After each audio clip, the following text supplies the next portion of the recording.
நம்ம அந்த கோயிலுக்கு வாராகி பக்ரகாளி கோயிலுக்கு வந்தோம். அந்த இடத்துல வந்தோன்னா ரொம்ப கடை இருந்துச்சு. இங்கே பார்த்தோன்னா இட்லி பார்த்தீங்கன்னா செம்மையாக இருந்துச்சு. பார்க்கலாம் இட்லி பார்க்க வரலான்னு வந்தோம். எந்த சைடு போகிறாங்க?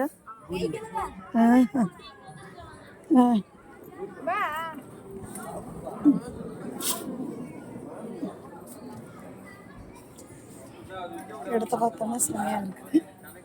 எல்லாம் வீட்டிலேயே சமைக்கிறாங்க போல இருக்குது. நம்ம கையை கழுவிட்டு நம்ம சாப்பாடு சாப்பிடணும்.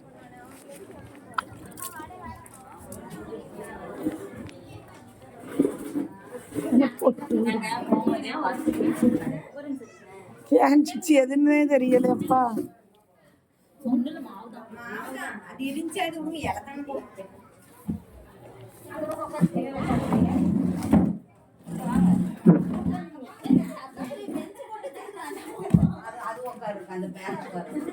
பேக் வைக்கிறது இங்க சாம்பார் எல்லாம் சட்னி எல்லாம்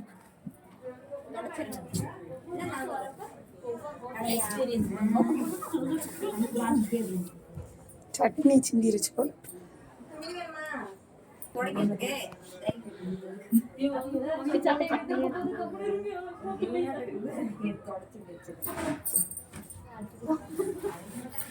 இந்த கொண்டு போய் போட்டுருங்க.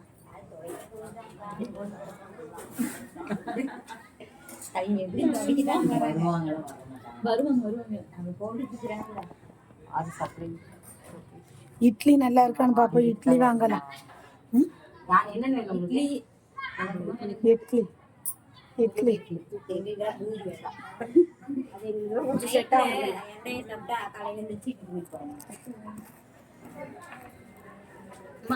நீங்க சுடுதண்ணி வச்சுட்டு குடிங்களா? சூப்பரா சரியா போயிடும்.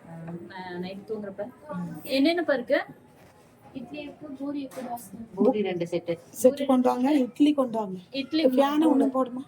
இட்லி 3 செட். ஃபேனுக்கு 50 ரூபா. அந்த அக்கா கிட்ட மட்டும் இட்லி 3 செட். இட்லி 2 செட் பூரி பார்க்கலாம்.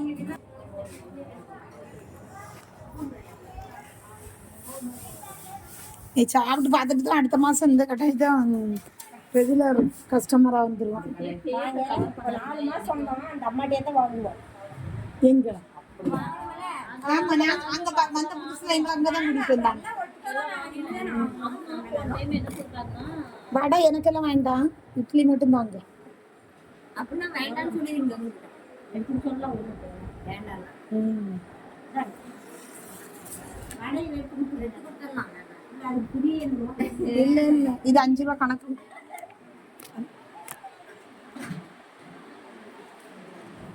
அக்கா வடை வேண்டாம்.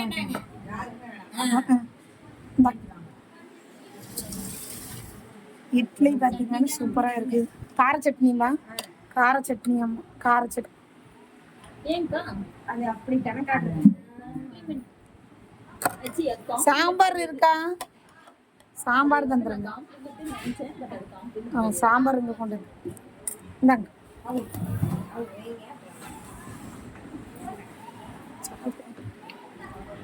நல்லா இருக்கு. இல்லை இவங்களுக்கு கொடுங்க, இவங்களுக்கு.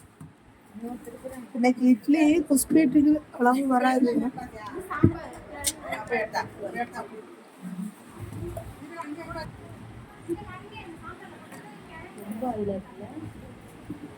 இட்லி சின்ன பாத்திரமா இருக்கும். என் பாத்திரத்தை வாங்கி போய் என்ன சமைக்கலாம் டைம். நானும் பேசக்கூடாது, கவுண்டர் கொடுக்க கூடாதுன்னு தான் நினைக்கிறேன்.